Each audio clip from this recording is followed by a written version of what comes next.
আসসালামু আলাইকুম ওয়া রাহমাতুল্লাহ। নাহমাদুহু ওয়া নুসাল্লি আলা রাসূলিল কারীম। আম্মা বাদ। সমস্ত প্রশংসা, সমস্ত গুণগান আল্লাহ তাআলার জন্য, যিনি আমাদেরকে আজকে এখানে সুস্থভাবে রেখেছেন। সেই মহান রব্বুল আলামিনের দরবারে সবাই শুকরিয়া জ্ঞাপন করি, আলহামদুলিল্লাহ। সেই সাথে লক্ষ কোটি দুরূদ ও সালাম বর্ষিত হোক সেই মহামানবের প্রতি, যার আগমনে পৃথিবী থেকে সকল ফেরেশতা দূরীভূত হয়েছিল।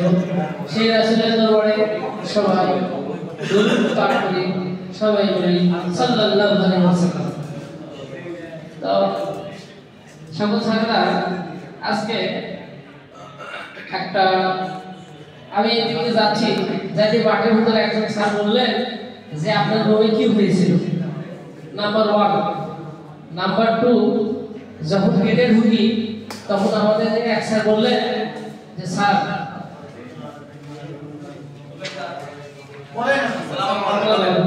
আচ্ছা স্যার, পরিকল্পনা পাঠ পরিকল্পনা নিয়ে আমি শুরুতে একটি গল্প বলবো, গল্প বলে আমি শেষ করবো। আচ্ছা, তো আমি পাঠ পরিকল্পনাটা একটু লিখে দেখাই।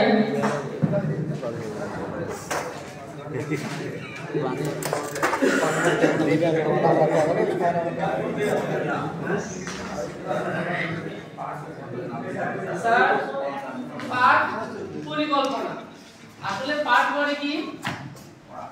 পড়াশোনা। পড়াশোনা করলে কি হয়? ভালো কিছু অর্জন করা যায়। আচ্ছা, পড়ি মানে কি স্যার? পড়ে উঠতে পারে, তাই না? সেই পড়ি। আর কল্পনা, আমরা সবকিছু কল্পনা করি। তো আমাদের এই পরিকল্পনা যদি না থাকে ভালো, পাঠ যদি না থাকে, আমরা ধ্বংস হব। পড়ি আকাশে উড়ে যাবে। কল্পনাগুলো কি হবে? একটা গল্পের ভিতরে আমি শেষ করে দিই। সেটা হলো, একজন রেল স্টেশনে থাকে, ও এখন স্বপ্ন দেখছে অনেক দূর যায়। তো আমি আবার সিঙ্গাপুর যাব কাজের জন্য। তো রাত্রে স্বপ্ন দেখছে, তো ঘুমে গেছে, গভীর ঘুমের ভিতরে স্বপ্ন দেখছে সে একবার বিমানে উঠছে।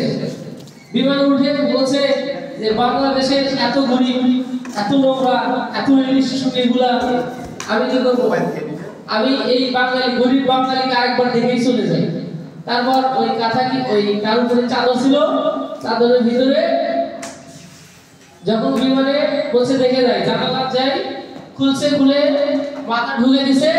ঢুকে দেওয়ার পরে দেখে যে ওই রেল স্টেশনে শুয়েছিল, আর ওই সেরা চাদরের ভিতরে মাথাটা বের হয়ে গেছে। তখন সে জায়গা পেয়েছে। স্যার, আমাদের পরিকল্পনাগুলো ভালো হচ্ছে। ধন্যবাদ।